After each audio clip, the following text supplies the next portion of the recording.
दोस्तों, सबसे पहले मैं एक नौजवान होने के नाते भारतीय राष्ट्रीय कांग्रेस की जो मौजूदा स्टीयरिंग कमेटी है उसने जो संविधान में एक संशोधन किया है कि पार्टी प्रतिनिधित्व में हर एक स्तर पर 50 वर्ष से कम उम्र के व्यक्ति को 50% तक सीट जो आरक्षित किया गया है, मैं इस देश के नौजवानों के बिहाफ पर भारतीय राष्ट्रीय कांग्रेस को कोटि कोटि धन्यवाद करना चाहता हूं। दोस्तों, मैं समझता हूं कि ये एक महत्वपूर्ण रेजोल्यूशन है। महत्वपूर्ण रेजोल्यूशन इसलिए है कि आप सब जानते हैं कि भारत दुनिया का सबसे नौजवान देश है। दुनिया का हर 5वां नौजवान कोई ना कोई भारतीय है। ऐसे वक्त में देश की दशा क्या होगी, देश की राजनीति क्या होगी, समाज का स्वरूप क्या होगा और हमारे आने वाले भविष्य का मुस्तकबिल क्या होगा, इसको इस देश का नौजवान तय करेंगे। कांग्रेस पार्टी ने इस बदलाव को महसूस किया है, उसके लिए हम अपने वरिष्ठ नेतृत्व को बहुत बहुत धन्यवाद देना चाहते हैं। दोस्तों, आज जब रायपुर में देश की सबसे पुरानी पार्टी उसका 50वां महाधिवेशन हो रहा है तो हमारे सामने कुछ महत्वपूर्ण सवाल हैं और उन्हीं महत्वपूर्ण सवालों पर चर्चा करने के लिए यह हमारा डिस्कशन हो रहा है, यह प्लेनरी सेशन हो रहा है। और यहां मैं आपके बीच मौजूद हूं हमारे देश के इकोनॉमिक, आर्थिक और राजनीतिक रेजोल्यूशन क्या होना चाहिए उसके संबंध में कुछ बातें रखने के लिए। सबसे पहली बात तो हमको यह समझना चाहिए, देश की अर्थव्यवस्था देश के लोगों को नजरअंदाज करके नहीं चल सकती है। कोई भी ऐसी आर्थिक नीति जिसमें देश के लोगों को नजरअंदाज किया गया है, वो आर्थिक नीति देश की आर्थिक नीति नहीं हो सकती है।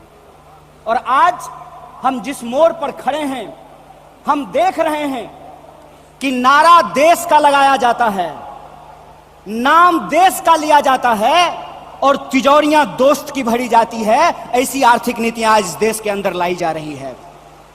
मेरा एक सीधा सवाल है इस देश के हुक्मरानों से, कांग्रेस पार्टी का एक आम कार्यकर्ता होने के चलते, कि ऐसी कौन सी ऐसी नीति है कि देश गरीब हो रहा है। हमारा आर्थिक आंकड़ा हमको बताता है कि देश में सबसे ज्यादा बेरोजगारी है आज के वक्त में। कोई ऐसा सेक्टर नहीं है जहां बेरोजगारी सर चढ़ करके बोल नहीं रही है। आप तमाम सर्वे उठा करके देख लीजिए, लगातार अमीर और गरीब की खाई बढ़ती जा रही है। इस देश के संसाधनों पर मुट्ठी भर लोगों का कब्जा होता जा रहा है।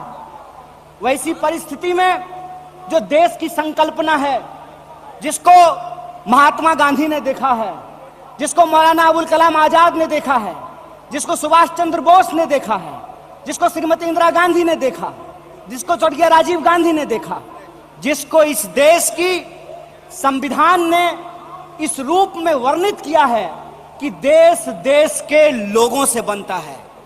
जब देश देश के लोगों से बनता है तो आप मुझे बताइए कि देश कैसे गरीब हो रहा है और देश के 2-4 पूंजीपति कैसे अमीर हो रहे हैं। यह कौन सी ऐसी जादू की छड़ी है जो मौजूदा सरकार चला रही है। और आपने देखा कि देश में कुछ लोग लोकतंत्र को अपनी बपौती समझ लिए हैं। अभी जब मैं हवाई जहाज की बात कर रहा था तो मुझे दिल्ली एयरपोर्ट याद आ गया।